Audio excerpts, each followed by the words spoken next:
যেখানে মায়ের হাতের পিঠা সেখানেই কিন্তু শীতের পূর্ণতা। এদিকে শীত তো প্রায় শেষের দিকে, পিঠা না খেলে কি চলে? এরপর আবার মায়ের হাতের পিঠা বলে কথা, মজা তো হবেই। তো হ্যালো এভরিওয়ান, আসসালামু আলাইকুম। সবাই কেমন আছেন? আশা করি সবাই ভালো আছেন। আলহামদুলিল্লাহ, আমিও অনেক ভালো আছি। আজ আমার মা নিজে হাতে আমার জন্য আমার খুব পছন্দের একটি পিঠা তৈরি করছে। তবে এই পিঠা কিন্তু নিজে হাতে কখনো বানিয়ে খাওয়া হয়নি, তাই তো আমার মা আমার জন্য ভালোবেসে পাটিসাপটা পিঠা বানাচ্ছে। আপনাদেরকে বলেছিলাম আমার মা যদি কোনো পিঠা বানায় আমি একদম মায়ের কাছে এসে চুলার পরে বসেই এক নজরে পিঠা বানানো দেখি। আমার ছোটবেলা থেকে এই একটা অভ্যাস, কেন জানি আমার মায়ের হাতের কাজগুলো এভাবেই দেখতে আমার খুব ভালো লাগে। কারণ এই একই রকম ভাবে আমিও কাজগুলো করার ট্রাই করি এবং কি প্রায় কাজগুলো আমার মায়ের মতো করেই করি। এই পাটিসাপটা পিঠা বানানো এতটা সহজ কিন্তু আমি কখনো ট্রাই করি নাই। তবে এবার বাসায় গিয়ে অবশ্যই ট্রাই করে দেখবো যে আমি পারি কিনা। এই পিঠাটার জন্য প্রথমে একটুখানি নারকেল এবং দুধ চিনি দিয়ে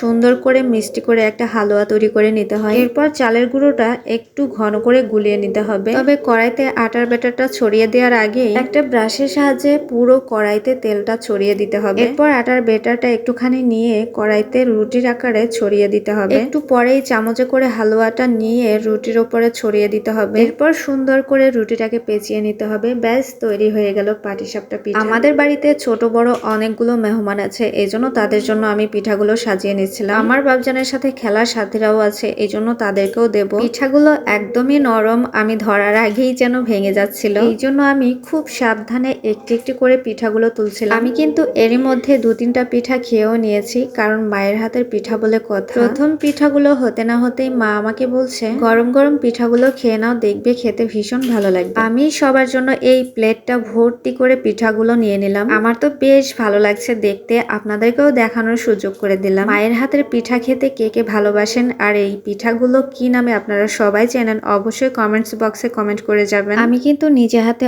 অনেক পিঠা ট্রাই করে দেখেছি, কিন্তু মায়ের হাতের পিঠাগুলো খেয়ে যেরকম তৃপ্তি আমি পাই, পিঠাগুলো খেতে এত পরিমাণ স্বাদ হয় এবং কি ফ্লেভারটাও এত সুন্দর, আমি কখনোই কোনো কিছুতে এরকমটা পাই না। আসলে মায়ের হাতের গুণ কোনো কিছুর সাথেই কিন্তু তুলনা হয় না। আমি প্লেট থেকে একটি একটি করে পিঠা নিয়ে সবাইকে ডেকে ডেকে দিচ্ছিলাম। আমার মা কিন্তু কিছু তৈরি করলে আমাদের বংশের যত ছোট ছোট মেহমান আছে সবাইকে দিয়ে তারপরে যা থাকে সেটুকুই কিন্তু আমরা সবাই মিলে খাওয়া দাওয়া করি। এটা কিন্তু আমার মাকে আমি ছোটবেলা থেকেই দেখে আসছি, কিছু একটা তৈরি করলেই সবাইকে দিতে বলবে। আমাদের গ্রাম অঞ্চলে ঠিক এমনটাই হয়, যে কোনো জিনিসই হোক না কেন কম বেশি হলেও পাড়া প্রতিবেশীদের সাথে নিয়েই একসঙ্গেই খাওয়া দাওয়া করা হয়। আর এইখানটাতে দেখুন গাইস, আমার বাপজান তার নানুর সব কাপড় দিয়ে ছোট্ট করে একটা ঘর তৈরি করেছে। তারা কতটা খুশি এবং কি এখানে বসেই তারা মজা করে পিঠাগুলো খাচ্ছে। তো গাইস, আজকের মতো ভিডিওটি এই পর্যন্তই। ভিডিওটি ভালো লেগে থাকলে অবশ্যই লাইক কমেন্ট শেয়ার দিয়ে পাশে থাকবেন। সবাই ভালো থাকবেন, সুস্থ থাকবেন, নিরাপদে থাকবেন। আল্লাহ হাফেজ, আসসালামু আলাইকুম।